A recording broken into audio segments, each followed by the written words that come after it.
give my Dharma talk now. And I'd like to begin by, I'm going to read a passage actually from the Seiken, and following that, I would give my talk. As the sun shines upon the earth, awakening into growth the seeds that lie dormant in the soil, may the light of truth cast its splendor upon the minds and hearts, that they may continue to guide this nation and the world with great wisdom and deep compassion. May this same light shine upon us all, giving us the insight to realize that all life is one, that we may constantly strive for the well-being, not only of ourselves, but also of all people everywhere. Namo Amida Butsu. If anybody's interested, this passage is in page 211 of the Purple Seiken. Okay. So once again, good morning and good afternoon, wherever you might be joining us from.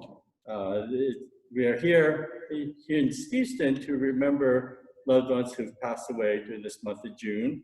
And I guess this should be inclusive to all of you out there if you are joining from other centers or other cities, and if you've lost loved ones during this month of June, we are also honoring their memories as well.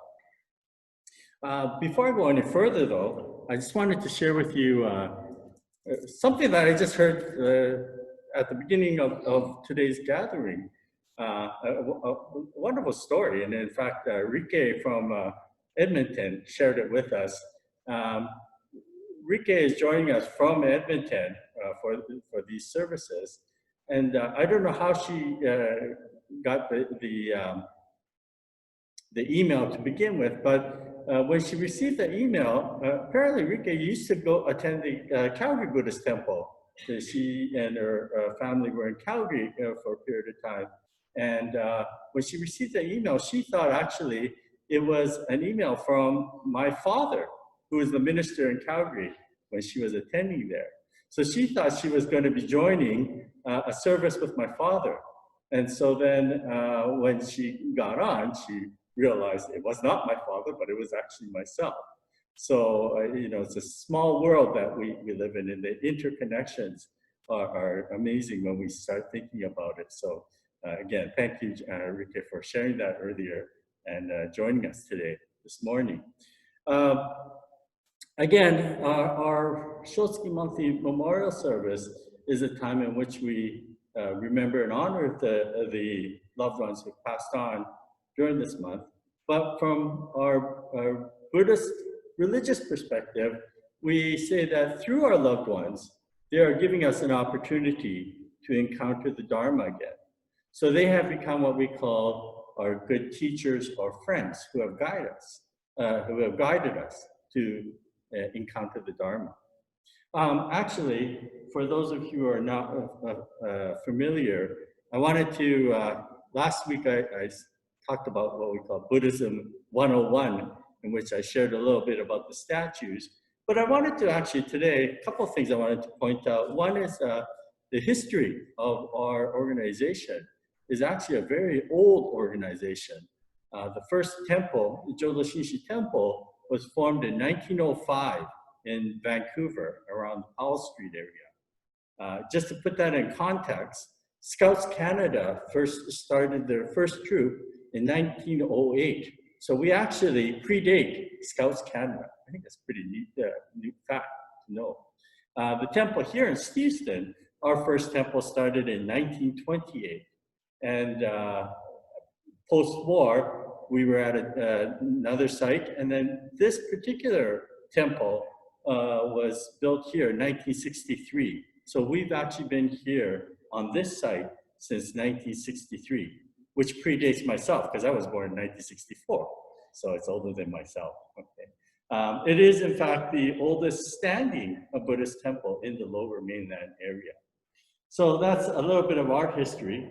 And I also wanted to point out this morning a little bit about our altar. You know, every week my assistant minister, Roy Akune Sensei, he does such a wonderful job, beautiful job of preparing fresh flowers every week, as well as preparing the altar, setting up the altar. And one of the things that you may notice is that silver brocade the cloth in what we call the maejok, or the main table. And this cloth, actually, you might, I hope you can make it out. There's a triangular shaped cloth that's called the uchishiki. Uchishiki. Utsu means to hit, literally. And what this is symbolic of the cloth. It was said when the historical Buddha had his audiences with the Sangha members, he would sit on a dais or a pedestal, and underneath him would be this cloth. So when people came to have an audience with the Buddha, the first thing they would do is they would bow. And they would bow in the most formal way of bowing, which was to go on right down to your hands and knees, and then they would touch their forehead to this cloth. And so this is a symbol of that, and it's called uchishiki in Japanese. It's a cloth, again, symbolizing our humbleness as we bow in front of the Buddha. So that's my little bit of Buddhism 101, and now going on with my talk. So as you all know, we come here not only to remember our ancestors, but we come here to listen to the teachings. And the fundamental teaching of Buddhism, the historical Buddha, saw that there was suffering in this world. And so the whole purpose of the teachings of the Buddha is to liberate oneself from these sufferings. And as I was thinking about this, I realized that today, especially over the last week and a half, 2 weeks, we've seen a lot of suffering going on in the world, particularly when we see the uprising that's going on, not only in the States, but throughout the world, related with the death of Mr. George Floyd. And, you know, I thought at first, perhaps this might not be the appropriate place to talk about it, but then I realized, no, in fact, this is the most appropriate place to talk about what has been going on and to understand it perhaps from a Buddhist standpoint. So what I first did when I thought about this, I looked into a little bit more about Mr. George Floyd, because I didn't want to have him just as an individual who was brutally or who met his death through abuse, police brutality. So I'm sure some of you have read in the news reports about his life, and that in fact he was born in North Carolina, but was raised in Houston. And he was actually a prominent athlete, high school athlete, who excelled in football and basketball. But he was not a person without his mistakes. And in fact, in 2007, he was arrested for armed robbery, breaking and entry. And he was sent to prison for 5 years in 2009. And when he got out from prison, though, he wanted to start a new life. And so that's when he moved to Minneapolis. And so he started his new life in Minneapolis, and he was had several jobs, including being a truck driver, as well as being a bouncer at a local Latin American restaurant. From what I hear, those that knew him called him a gentle giant. He was 6'6", so quite a formidable figure.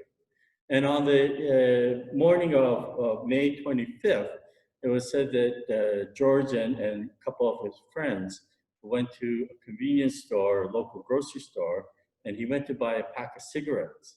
And apparently the money he used, the $20 bill that he used, was a counterfeit bill. And so the store clerk had called the police to let them know. And that's when they came. And when they arrested him, they said he was intoxicated. So those are some of the backgrounds of George Floyd. But, you know, if you see, I mean, we've all seen the horrific images of what had happened, and none of what I have said warrant his death. And subsequent to his passing, of course, we've seen all these marches, protests against police brutality, as well as protesting against racial prejudice. And it's funny because one of the reasons why I think it is important to talk about this today is that, in fact, I was part of an organizing committee that was preparing for a conference on Buddhism and human rights. We were supposed to hold it starting June 11th to the 14th in Winnipeg. And unfortunately, we had to cancel that because of the COVID-19 pandemic. But it's ironic that we had to cancel that, and now we're in the midst of seeing probably one of the largest human rights movements since Martin Luther King and his march. But as part of being on the working committee to organize this Human Rights Convention, I was asked to actually prepare something from a Buddhist perspective on human rights. So I did a little bit of research, and I wanted to share what I found out in my research with all of you.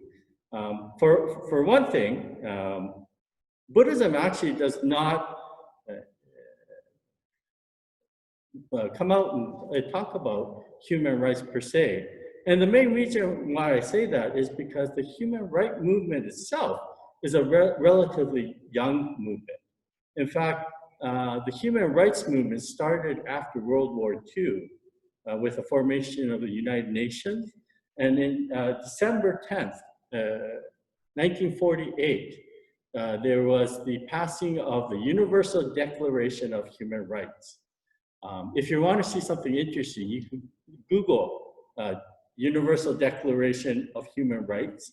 And in the website, on the United Nations website, there is an audio file that you can actually listen to. This committee was spearheaded by Eleanor Roosevelt. And you can actually hear an audio file of Eleanor Roosevelt reading this Universal Declaration of Human Rights. So the actual terminology of human rights really came up from 1948. But that being said, intrinsically, the Buddha did talk about equality and rights. In the Dhammapada, there is a passage that states, one does not become noble by birth, but nobility comes about through one's actions. And of course, this is reference to Shakyamuni Buddha, who was directly against the caste system, which was going on at that time. Perhaps the most famous story, though, associated with human rights has to do with one of the Buddha's 10 great disciples. His name was Upali, and how precisely Upali came into becoming one of the Sangha members. So it was said that when Prince Siddhartha Gautama, left the royal palace in his search to attain enlightenment, one of the things he did was he promised his wife that he would one day return to the royal palace. So after attaining his enlightenment, the Buddha did return to the kingdom where he was raised in, Kapilavastu. And upon his return, many people obviously went to see the Buddha and also to join in the Sangha. And one of the things that the king, his father, King Suddhodana, did was, I guess, his concern for his son. He asked one of his top advisors to get 100 of the most prominent or the best young and strong men from the kingdom to enter the Sangha. Now, before entering the Sangha, they had to prepare for it, so they all had to shave their heads. So in doing so, they went to the local barber, whose name was Upali.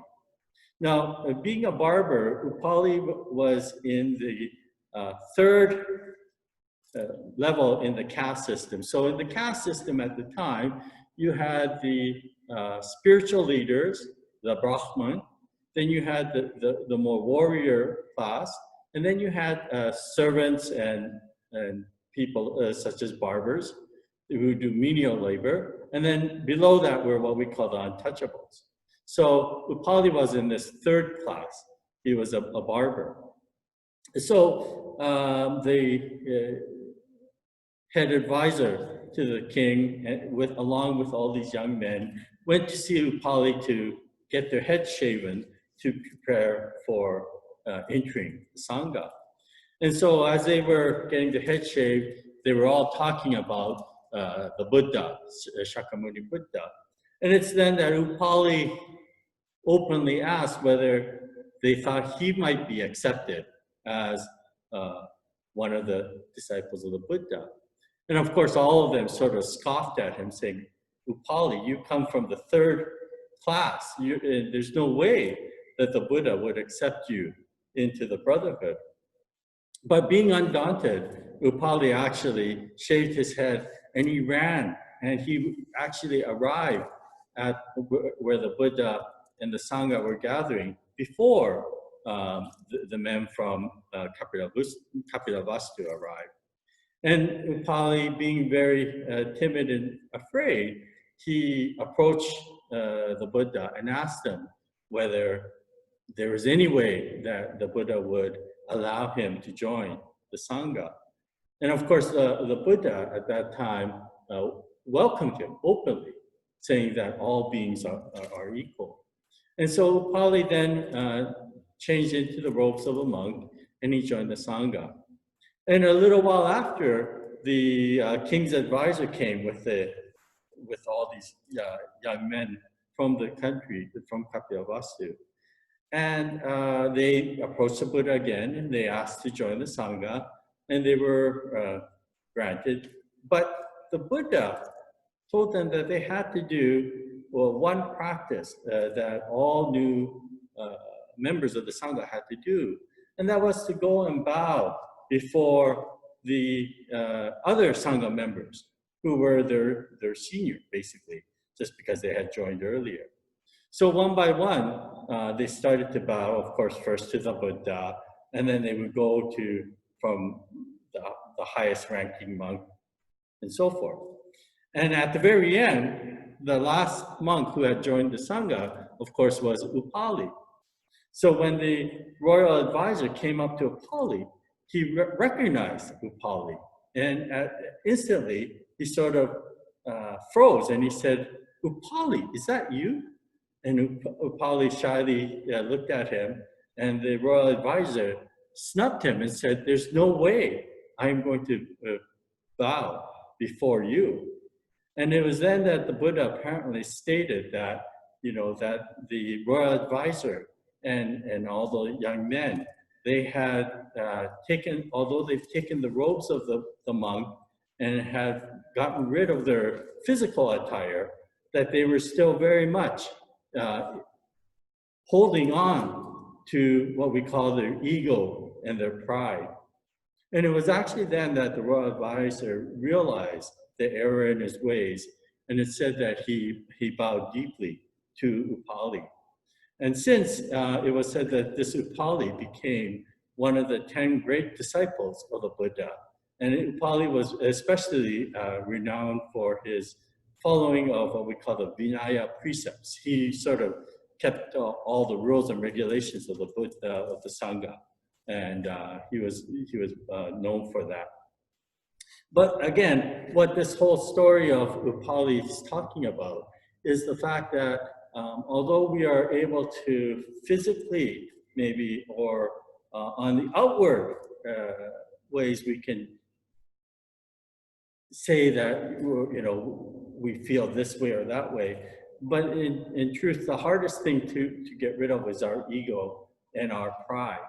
And so what the Buddha's teaching tells us is that the first thing we need to do is recognize that in each of us, we have the potential to have prejudice within us. And in each of us, we have our own ego that we must reflect upon. And it is only through these reflections that we begin to see that change comes about with the change in each and every one of us. Change starts within ourselves. My grandfather used to tell me when I was studying in Japan, he said that the goal of Buddhism is not to change the world, but it is to change the self.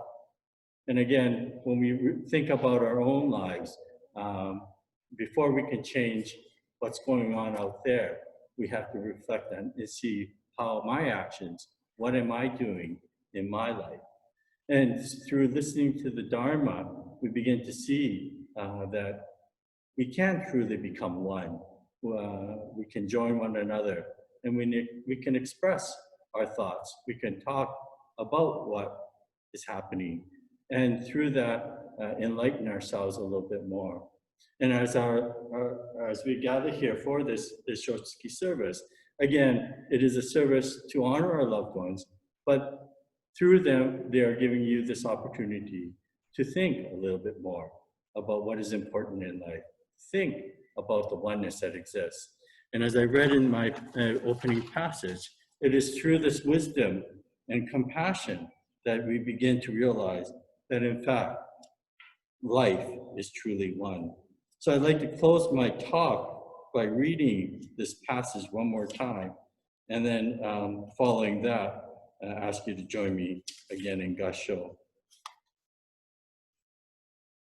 As the sun shines upon the earth, awakening into growth the seeds that lie dormant in the soil, may the light of truth cast its splendor upon the minds and hearts, that they may continue to guide this nation and the world with great wisdom and deep compassion.